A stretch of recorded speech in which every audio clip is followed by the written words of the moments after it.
حریم Khan north Karachi Bharat میں حیدرآباد دکن سے 7 میل دور کولگندا نامی ایک شہر ہے جہاں ایک کسان اپنے کھیتوں میں بیج بو رہا تھا۔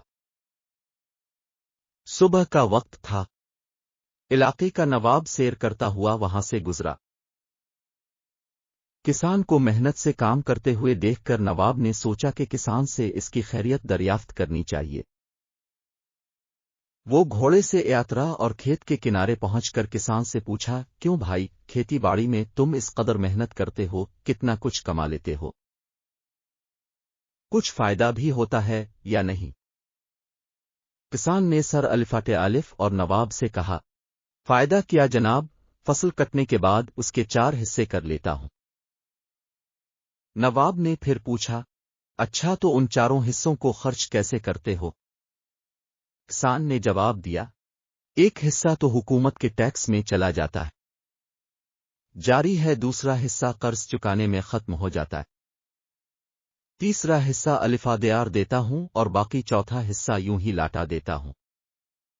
نواب کو کسان کی یہ عجیب و غریب باتیں سن کر بہت تعجب ہوا، حیرت سے پوچھا، تمہاری باتیں میری سمجھ میں نہیں آئیں، صاف صاف بتاؤ، تم قرض چکاتے بھی ہو اور دیتے بھی ہو؟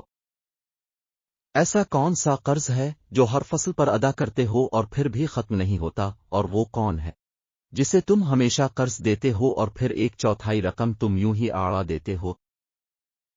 کسان نے جواب دیا، جناب، بات دراصل یہ ہے کہ میرے والد نے ایک ساہوکار سے رقم الفادیار لی تھی، والد کے مرنے کے بعد اس کا سود میں ادا کرتا ہوں، ایک حصہ ٹیکس دینے کے دوسرا حصہ یہ ادا ہو جاتا ہے، اور تیسرا حصہ کسے الفادیار دیتے ہو؟ نواب نے پوچھا۔ کسان نے کہا، یہ میں اپنے 2 لڑکوں پر خرچ کرتا ہوں تاکہ بڑھاپے میں وہ مجھ پر خرچ کرے۔ نواب نے پوچھا، اور یہ ایک حصہ فضول کیوں آڑا دیتے ہو؟ کسان نے کہا، میری ایک لڑکی بھی ہے، آپ کو پتہ ہے کہ آج کل جہیز کے بنا شادی نہیں ہوتی اور جہیز ایک فضول رسم ہے، چوتھا حصہ اس کے جہیز کے لیے رکھتا ہوں، میری نظر میں یہ رقم لٹانا ہی ہوا۔